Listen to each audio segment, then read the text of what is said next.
Welcome to the Corner Faster, Get Fast series. We're going to Watkins Glen to go Champ Car Boxster Racing. And in this video series, we're going to take 50 laps using the iRacing simulator to try to get up to speed. Before we head out on track in the simulator, I'm going to take a look at the Google satellite imagery. And in this first video, we're going to learn the layout.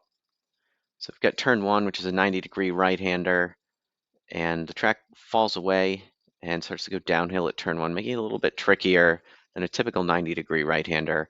Then it leads onto a wide open throttle section through the banked right-hander turn 2, up into the S's turn 3, and then finally out of the S's turn 4 onto the back straightaway, which continues to climb into the bus stop and the outer loop turn 5.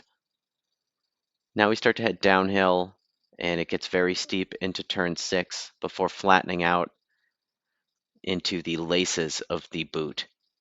This whole section from turn 6 through turn 9 is called the boot, and you can see it makes a shape of a boot, and here we have the top of the foot into the toe, turn 7, and then the sole of the boot into the heel of the boot, turn 8, and then up to the off camber blind, turn 9, back onto the NASCAR Cup circuit. Finally, we finish off with turn 10 and the high-speed turn 11 back onto the front straightaway. In many corners, the corner worker stations are found on the outside, but there's a few exceptions around the track. But starting at turn 1, on the outside at turn in, you'll find the corner worker station. On the inside, just before turn 2. On the outside of the exit of turn 2.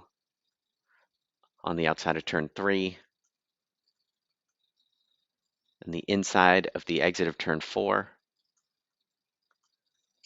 At turn in for the bus stop. The exit of the bus stop, and in between the bus stop and the outer loop. Right around the apex of the outer loop, turn 5. Just after turn in on the outside, on the far side of the wall at turn 6. And at the bottom of the hill on the outside, just before exit of turn 6. They can see diagonally across the laces into the outside of turn 7, the toe, where we actually have 3 stations at turn in, on the outside around the apex, and then at the exit as we head into the sole of the boot up here. Heading into the heel, turn 8, we've got a corner worker station at the outside of the turn in, and they can see across to the turn in at turn 9, and then at the outside of turn 9 towards the exit. Looking ahead, you could see to the turn in of turn 10, and then at the outside of the turn in at turn 11, and finally back onto the front straight. So now let's go take a look at those corner worker stations on track.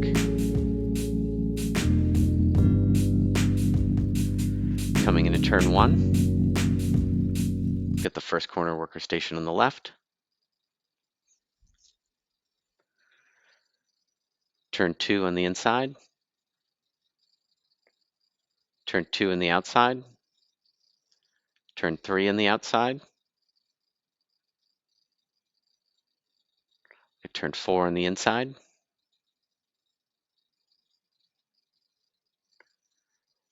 The entrance to the bus stop on the left.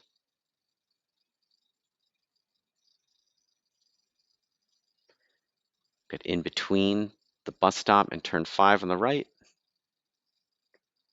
The apex of turn 5. And looking down the short straight to the outside of turn 6. And then on the outside again at the exit of turn 6. Looking all the way down the straightaway and into the trees here on the outside of turn 7. And then again outside on the apex of turn 7. And then finally into the sole on the outside of turn 7 exit. Looking ahead to the heel, turn 8. We've got a corner worker station on the left at turn in. and then across the track on the right on the outside of turn 9, turn in, and then on the outside at the exit of turn 9, down the short straight, and on the outside of the turn of turn 10, on the outside at the turn in for turn 11, and then finally up the straightaway to start finish.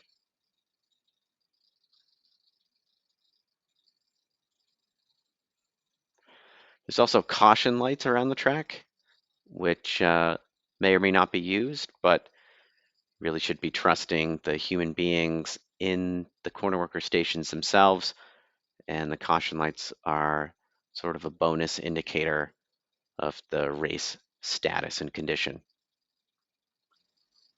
Now we're going to take a look on our next lap, lap 2, at the runoff areas. And many of the corners have runoff areas around the outside, sort of a newer addition in the last 10 years. It's been added and reinforced with the recent repave a few years ago. But anyway, outside at turn 1, we've got pavement going quite a ways on the outside, all the way to the tire wall. This is definitely not enough to get a car slowed down in the case of a total brake failure, but is a lot of additional racing space if needed. Sort of a dangerous zone, really a no crash, no fall zone, if you will, through the S's, as there really is no additional runoff. Up at the bus stop, we have maybe the most important paved runoff area on the whole track, and that's the classic configuration, which skips the bus stop altogether when they used to go straight into the outer loop turn 5. Anyway, if things look a little shaky into the bus stop or unable to get it slowed down for some reason, definitely just go straight right here through the classic configuration and then rejoin on the outside of turn 5. Also in the bus stop, on the way in, all the way through, and even to the exit, we've got drivers right, a bit of paved runoff. If needed, you can even hop the grass a little bit if you're going all the way along on the inside of the final apex curb, and then rejoin on the inside of turn 6. I'm sorry, on the inside of turn 5 here, the outer loop. And then we've got runoff again on the far side of turn 5. Less and less runoff as we get towards the exit, but quite a bit initially and in the middle of the corner. It's definitely picks up some debris and dirt, and it's pitched the wrong way, so be careful using that. Not so much runoff, but if you need to exit the track for a mechanical to the right, take the short course just to get off the racing surface, that's an option. Turn 6, there's no additional runoff. This is perhaps the most dangerous corner on the track. Turn 7, there is a little bit of runoff on the outside. I'm sorry, there's a little bit of extra pavement on the outside. There really isn't any additional runoff at all till you get to the very exit, and there's this tiny little strip. But it's a very wide corner, like I said, with pavement well beyond really the racing line, but again, it's kind of a dangerous corner as well, especially at exit with the walls on both sides. Anyway, moving up to the heel, there is quite a bit of new paved runoff in the last few years that has been added. Again, this may not be enough to totally stop a car from reaching the tire wall in the distance, but you do have some paved runoff plus the gravel here. And then that tightens up as you get towards the exit.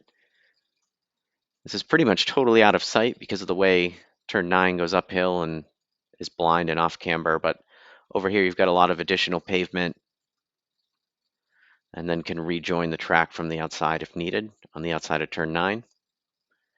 Definitely use that if needed rather than trying to save it and hook it to the inside, which can happen here.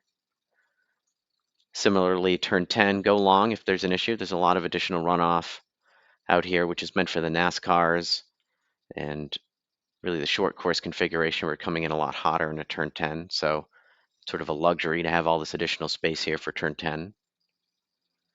And there's really nothing for turn 11. They've made it a little safer with the multiple layers of curving, but that's it. You've got the barrier immediately at the exit.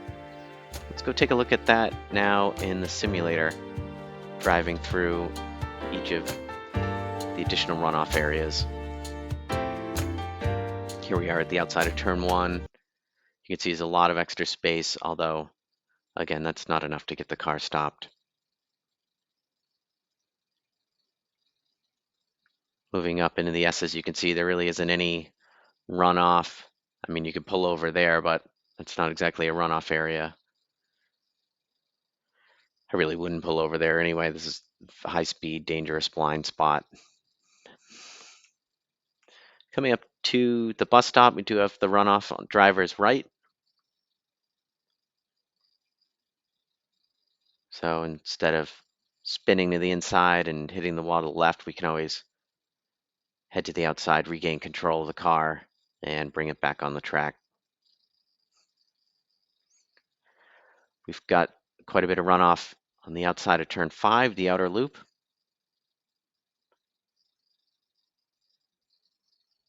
But now as we head into turn 6, there really isn't any runoff at all, just grass, and not that much grass at that until you actually reach the Armco barrier on the outside. Here we are. There's a bit of, it's a pretty wide corner with some extra pavement on the outside, but there's really no runoff until this little extra spot of pavement on the outside. But again, a pretty tight corner in terms of runoff and safety margin. Coming into turn 8, the heel, definitely get the sense this is not enough space to totally stop the car in all cases, but it's definitely quite a bit of additional paved runoff for some racing room. And then there's a lot of additional space out here on the far side of turn 9, where instead it gets very tight on the exit. Last 2 corners coming to turn 10, like I mentioned, because of the cup configuration, a lot of additional space out here. And then finally turn 11, back to just having walls on each side with really no additional runoff. So some corners have some runoff, better and worse places to go wide or make a mistake here at Watkins Glen. And before we move on, we're going to just take a look at the most important runoff area, the other option through the bus stop, which is on the left, taking the classic configuration, which skips the bus stop altogether. If things are shaky on the way into braking, feel free to go long, get things under control, and rejoin here at the entrance on the outside of turn 5. Let's open the map back up now, taking a look at the pit out and pit in at Watkins Glen. Pit out's really not so bad. It exits on the inside of the track at the exit of turn 1, where most of the traffic is on the outside. Staying tight all the way into the turn 2 apex is usually advised, just because the speed differential for those exiting turn 1 on a hot lap can actually be a bit greater than those coming out of the pinched exit of the pit lane here. And also because sometimes there can be side-by-side traffic with cars coming offline towards the inside, which can sometimes be in the blind spot when you're merging. So just stay tight all the way to the inside, and on your hot laps, be mindful of people pitting out before you make a move to the inside. For pit in, just backing up to the start of the straightaway, this is a little bit trickier. Coming out of turn 10, typically the line is to come back across the track and line up turn 11, and then come back down into the inside towards the apex. But that apex is the pit in line. It begins before, or pretty much right at turn in, and then hugs the apex, and then peels to the inside into the beginning of the long pit lane. So when you're pitting in, it's important, if you can, to communicate that to the other cars by positioning the car and lining up pit lane early, and giving, perhaps even the pit in signal, if you feel inclined to do so. And if you're on a hot lap and you see other cars pitting in, give them plenty of space around the apex, and definitely miss the apex by a couple car widths, because that's exactly where they're going to be, where you would normally be on a hot lap. So you're going to have to make an adjustment if you're on a hot lap and you see somebody pitting in. So just keep that in mind. So let's take a look at that now in the simulator, coming out on track, pitting out here. You can see the track does fall down and away slightly and goes downhill a little bit, and then stay right all the way into the turn 2 apex. So now jumping ahead to pit in, it really begins coming through turn 10. When you're exiting turn 10, stay to the right and indicate the intention to pit in so that other cars know to stay off the apex and give you space. And then get the car slowed down right away. It's easy to come flying into pit lane and get a speeding violation, which is something we definitely do not want to have happen. So that wraps up the first video. The first step of learning the track is to learn the layout, which corners go left, right, up, and down, but also where the corner worker stations. We don't want to get a penalty by missing a yellow. Where are the runoff areas? You want to save the car by using one of those instead of making contact. And then pit in and pit out procedure. Make sure we understand how to merge safely and where exactly pit lane begins so we can get the car slowed down and avoid any speeding and pit lane penalties as well. Stick around for the next video. We break down Watkins Glen in terms of reference points and visual cues and timing of vision in and out of each corner, and keep building from there.